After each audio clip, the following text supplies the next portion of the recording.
Welcome to Determined to Succeed. I'm your host, Dawn Malarney, also known as the Unique Connector.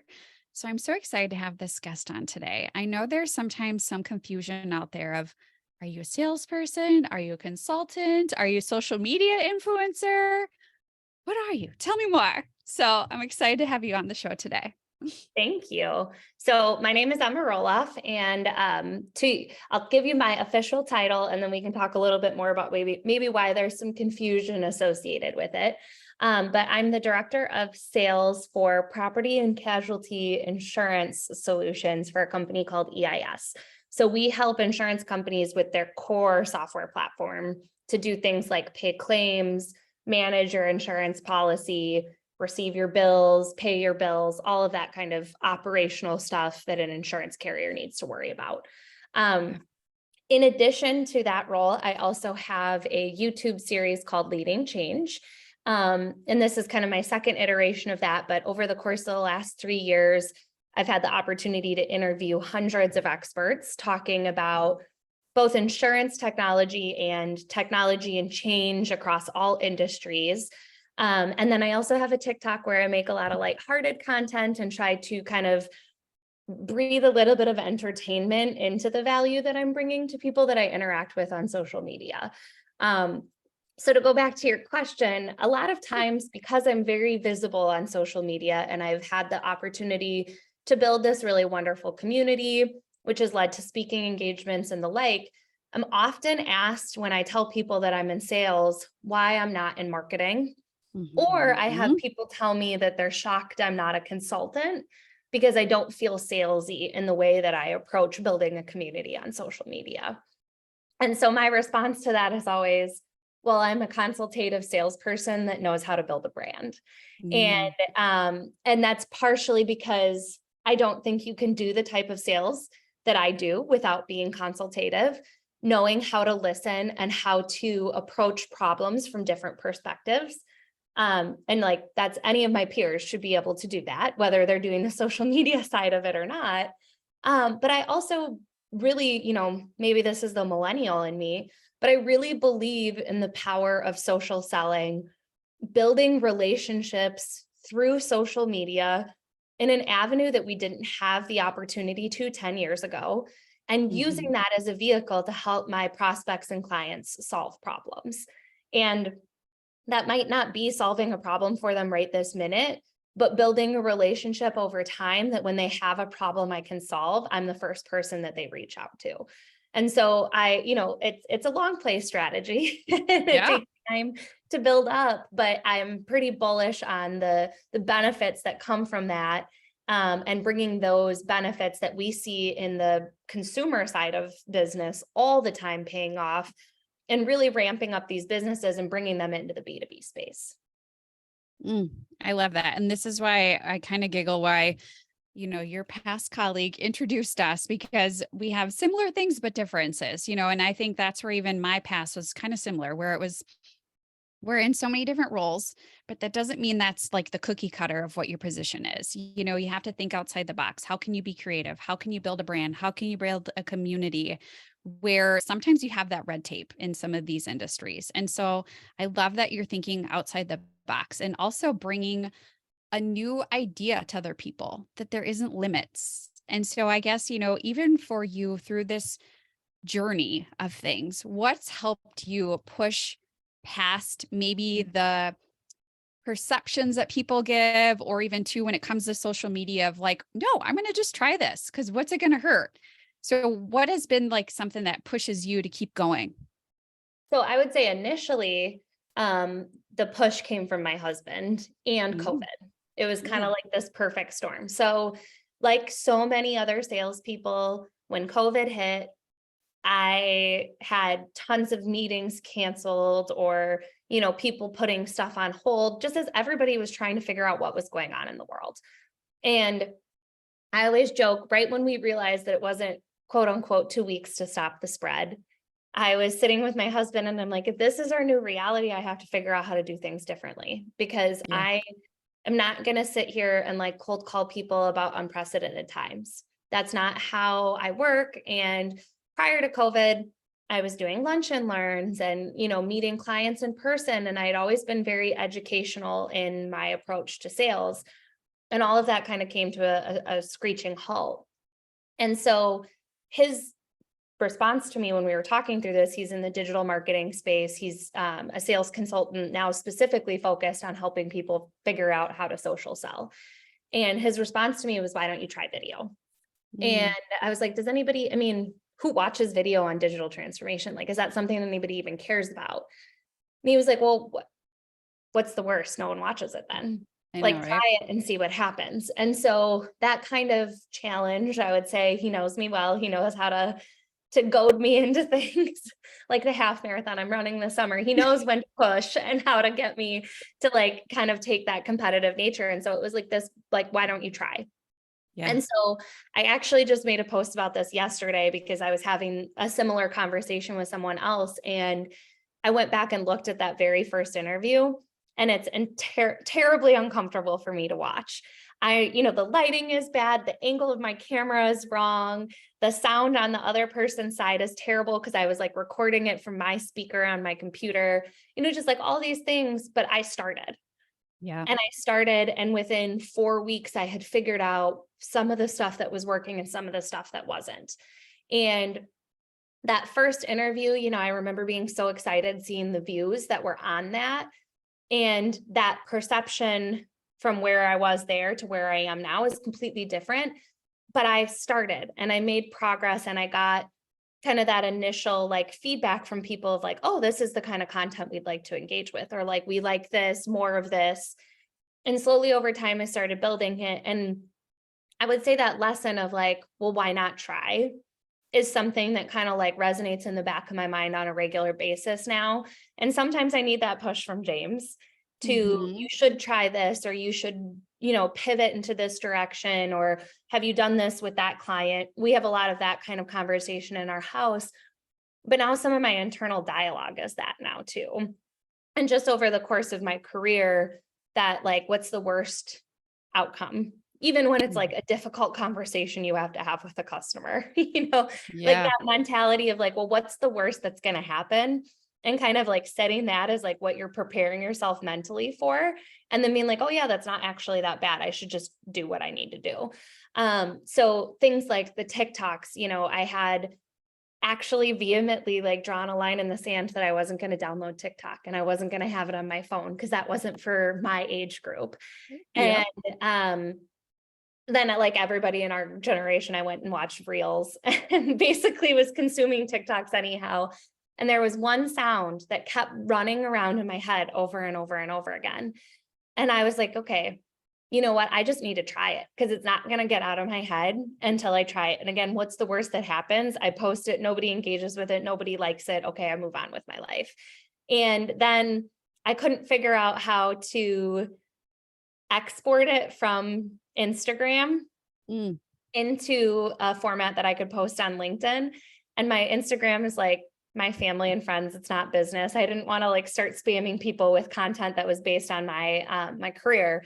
So then I begrudgingly downloaded TikTok and made my first TikTok and posted it, and it took off like crazy.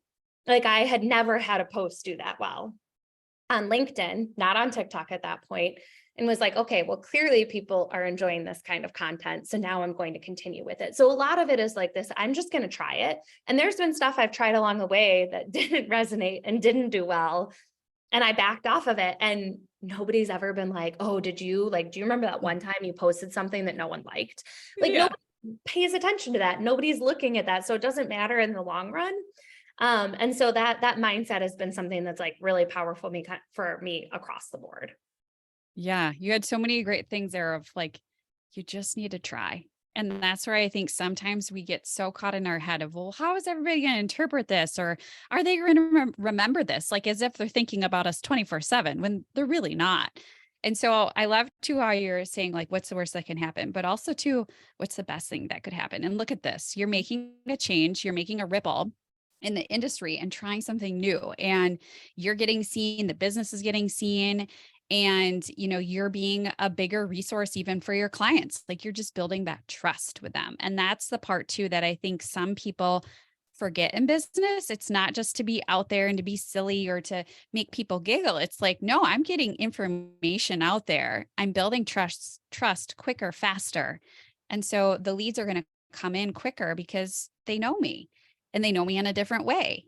And beyond trust, I think people really undercut the amount of authority you can build in your industry by consistently showing up on social media. Mm. And anybody who has tried to, there's like the 30-day challenges of like show up on LinkedIn. How many people actually follow through with those 30 days? Because it's hard to come up with something to post every day. It's Yes. hard to show up with a viewpoint that's going to spark a conversation consistently.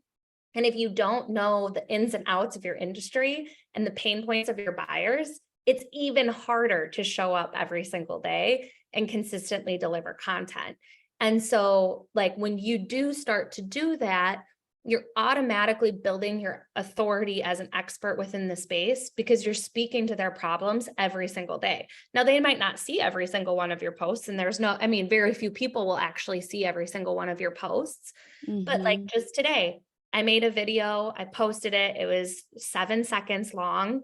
Obviously, I put some content in the post on LinkedIn itself, but I received a message from somebody who is a direct target prospect for me Yeah. saying like, hey, great job with this. This is such a pain point that we're having within our transformation. I can't tell you how frustrating this experience that we're having within the organization has been. Now, I'm not going to pitch him immediately, but again, a year or two from now, if he's got a problem that he needs to solve, he's going to remember that I understand these dynamics and he might reach out. And there might be somebody else that's struggling with the same thing and venting to him about it, and he'll refer that they reach out to talk to me about it because he knows I get it. And it was a 7-second video where I was poking fun at something that's a problem within our industry. But that authority and that trust and Mm-hmm. giving people a way to authentically know who you are is so powerful. Yeah. And I just love that too, I love how you said too, it doesn't mean I'm going to give them a quick sales pitch. And I think that's what so many people think is, all right, I'm going to do this social media. It's going to then bring them in and then I can quick do my sales pitch and we're going to get a bunch of clients. And it's like, no, that's not how things work. And it's about building that relationship. And right there, it's, you're just kind of breaking those barriers. So they see the trust, they see how authentic you are, that the knowledge that you have, and it's really just being top of mind Mhm. and to be seen. And so I love how you're just thinking differently and outside the box. And so I guess a question that probably some of the listeners are wondering is, what are you doing to help you think creatively or to think of the different content? Because sometimes I feel like we get so far in the weeds Mhm. that we're getting too technical, where I feel like too, you're trying to make it so people off the street could understand what the heck you're talking about sometimes, and so how are you keeping that motivation to be creative and to think simple instead of so hard sometimes? So I would say like the number one rule of how to break things down in my mind comes from a little bit of like my teaching background, and then also like inspiration from my 7-year-old and just how many big questions she asks. But and now obviously I'm not targeting all of my messaging towards a 7-year-old, but it's this idea, and it's an Albert Einstein quote, that if you can't explain something to a 6-year-old, then you don't know it yourself. And Mhm. I think we get very caught up oftentimes in proving how smart we are and showing how articulate we are and how we know what all of these buzz terms mean and how these things work, that we forget that that's not what impresses people, but true, like, foundational understanding of concepts is what drives value and will actually impress people. And so when I look at how to explain this stuff and the way that I break things down and the way that I have conversations with people is trying to keep that idea of breaking it down in a way that my 7-year-old can understand. So when I make a video that's about what artificial intelligence is, maybe at some point in that video, I will build up to what a neural network is. But at the end of the Mm. day, that's not what the average business user needs. The average business user needs to understand that artificial intelligence is us using computers and machines to replicate the way a person thinks. And here Mhm. are some of the use cases, and here are some of the other terms that you'll hear related to that. And this is how it's different or how it's similar, and breaking it down into just like plain English, because that's what's going to make them build that foundational knowledge so that they can step up to the next level and start to understand what a neural network is then. But they have to have that base level of knowledge first before they can climb that ladder. And if you start up here, you're going to alienate all of those people that maybe have a knowledge gap, when your goal should be to bring those people along on the journey with you and help them build that knowledge so that there aren't gaps, so that when you're communicating and you're talking about the value of your solution or how to solve a problem, that you know that that education and that foundation are there. And then in terms of like creativity and coming up with ideas, some of it is consuming content. So I would say, like when I'm on TikTok, I do now have a TikTok and I watch content, and Yeah. I do stay up to date with like what are trending sounds and like what are things that other people are using. I would say I don't watch a lot of content on TikTok of other people talking about technology necessarily. Um, I have other interests that the algorithm have pulled out and thrown my direction. So there's a lot of content about being a young mom. There's content Mhm. about, doing workouts and running and doing similar things that are other hobbies of mine. I still get a fair amount of teacher content because I used to be an educator, and I'll watch that and I'll engage with that. And so a lot of times it's just seeing inspiration of what other people are doing and having an idea trigger of like, oh, that relates to this within my industry, so I should save that sound and make a video of it. And then other times I would say like some of my more less trending videos and more like explainer content and educational content comes from conversations that I'm having with people in the industry, questions that I've been asked by a customer or a prospect, or conversations that I'm having in the comments and interacting with people as a part of my community. And then I would be remiss if I didn't say that there's times where like ideas dry up and I don't necessarily have like a super insightful thought that's like ruminating in my mind. And so those are the times that maybe I'll use some of the tools that are available online. So there's a website called Answer the Public, where you can use a search term and it'll show you all of the different types of questions that Mm. people are asking about that topic. So then you can see, okay, like this is a really big, and I mean, it works sometimes to generate ideas and other times it doesn't, because like if I Yeah. were to look up digital transformation, those search results over time aren't going to drastically change. But sometimes just even going into that and looking and seeing like there's still a lot of people that are asking, what is it? So maybe I need to reapproach that question in a different way. How can I create content that answers that question differently than I have in the past to resonate with someone who's still asking that question? And then I would say the other way that I use it, or not Answer the Public, but another way that I generate ideas is actually through ChatGPT. Mhm. And not asking it to create content for me, because somebody like me who makes as much video as I do, I can't use it to create my content because it's a text-based generative tool. But using it to say like, okay, I know I want to make a video on this topic. ChatGPT, can you give me a statistic that's centered around this topic? Cite your source, and then going and reading that article. And then typically like an idea will start to kind of like resonate out of reading that article that's on the topic that I was thinking about. Or sometimes saying, hey, I'm creating content on digital transformation. Give me a list of 20 video titles. And then just looking through that video title list and being like, oh, that's a good idea. I like that idea. And now I can go make my video. So again, it's not always free flowing ideas, but a lot of it Mhm. comes from like conversation and interaction. And then I have those tools in my back pocket when I run into challenges. Well, and it's just a great reminder too of how many things that sometimes not everybody thinks could be great content. How you said questions from clients.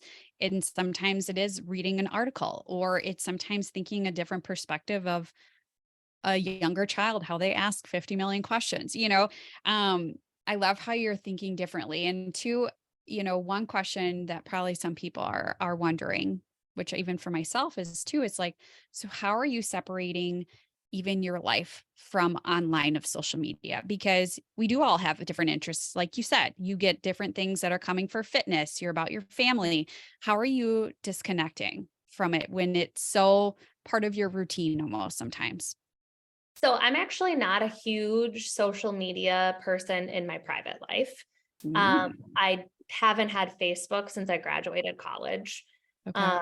I have a Instagram, but it's like a very small group of people that are, like actual friends and family of mine that I want to have the opportunity to like stay in touch with our family and my kids and that kind of thing.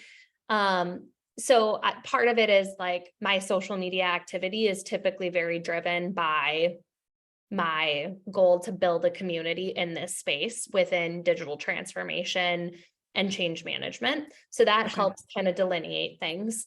And then I would say the other thing is, as I've built a lot of systems over the last couple of years to stay consistent and to be able to deliver content while also knowing what are like that I can fall back on those systems when I'm in a busy season and I don't have time to be doing content all the time. Or when, I'm on vacation, I've got stuff batched up and I'm not doing really much at all, but it's there and can stay consistent. So some of the systems I would say that I've built are like, I have a time period in the day that I like to do my actual post. And so like I typically, again, I do a lot of video. So most of that video is done ahead of time. So it's literally creating the post and posting it at a certain Yeah. time every day.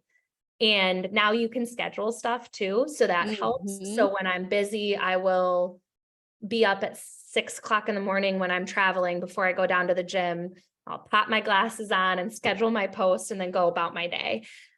So like some of those things, but I like to have it posted between 9 and 10 a.m. every day.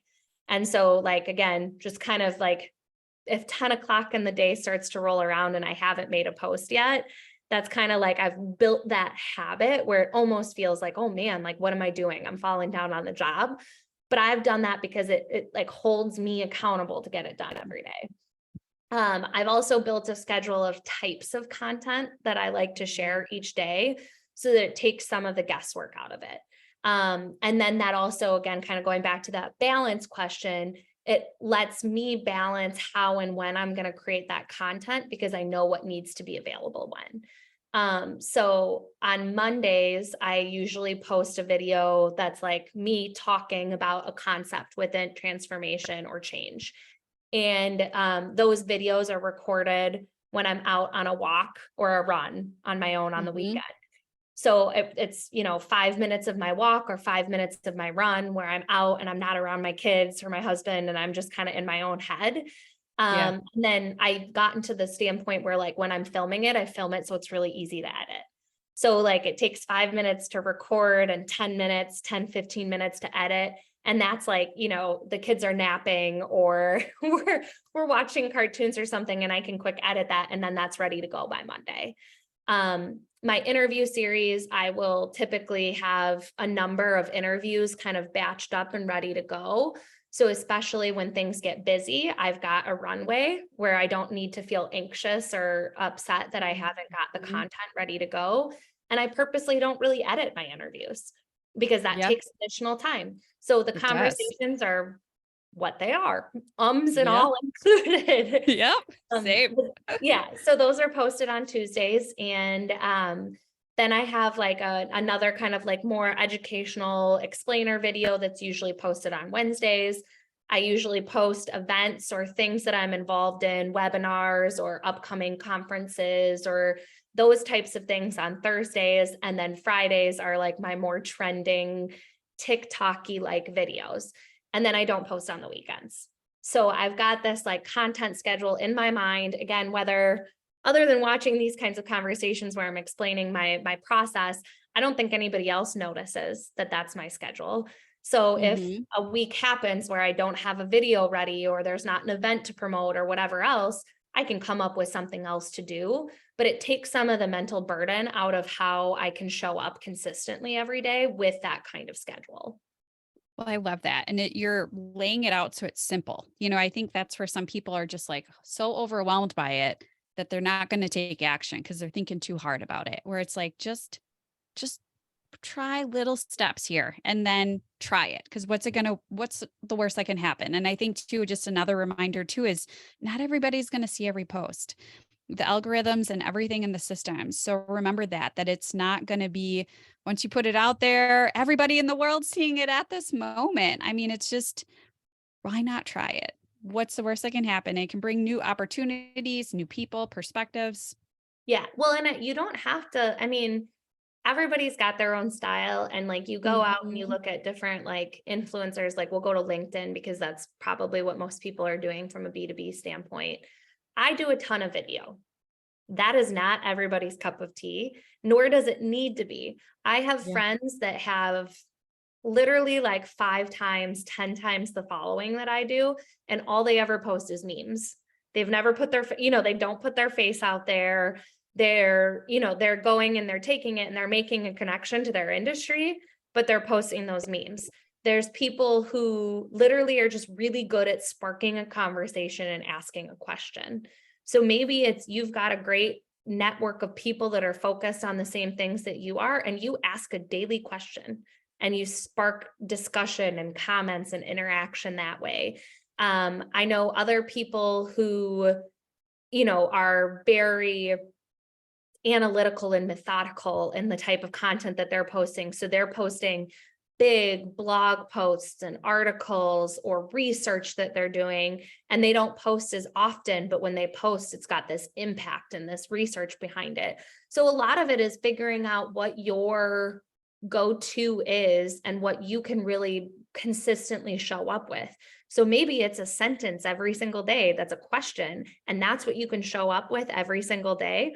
Over time, you'll still probably build a following, build conversations, build a community, and you don't ever have to put your face in a video. Yeah. So I think that that's, again, it's figuring out what works for you and what you enjoy. If you asked me to write a big blog post every single day, there's no way I would show up consistently with that. I wouldn't think it's fun. I wouldn't find joy in it, and I just wouldn't do it. It would feel like a chore. So I've found that video works for me, and I like that, and it's fun for me. And that's why I'm able to do it every single day. Yeah. And I would say you can just see you light up about it. And that's where I think so many of us just need to take a moment to see of like what lights us up and what will make the biggest impact, because you're going to show up as yourself. And I think too, just a reminder, even what you said earlier too, is like when you reflect and look at some of your old videos, we all started somewhere and it's going to evolve. It's going to shift. It's going to get better. And I think it's just another reminder is just try it. What's the worst that can happen? And so I'm so glad that we were introduced and finally got to meet. And two, it's like it's been fun to watch you in your journey and through the transition of things. And this is where, keep shining bright, keep sharing your words of wisdom and keep making those videos because, we need that ray of sunshine. So keep doing it, my dear. And, if our listeners want to start following you and seeing all of your videos, feel free to kind of quick say how to follow you and I'll add it to the show notes also. Yeah. Well, on LinkedIn, I'm Emma Roloff. It is a little tricky because there's only one M in Emma. So it's Yep. EMA Roloff, and you'll see tons of video content and the like there. And then if you did want to go over to same name, same information over on YouTube, if you'd like to follow the interview series. And then on TikTok, same thing. If you search my name, you'll find your way over to me. My username there is Transformation Princess. So you can search that or Emma Roloff, and it should bring you to my TikTok there as well. Well, thank you so much for joining me on the show. And I hope our listeners got that spark of inspiration to get them up and running, but also to just got to meet a new person here to relate to. And so hopefully you can subscribe to her show also. So thank you so much for joining me today. Well, thank you for having me, and you keep shining bright yourself. Oh, you're very sweet. Thank you.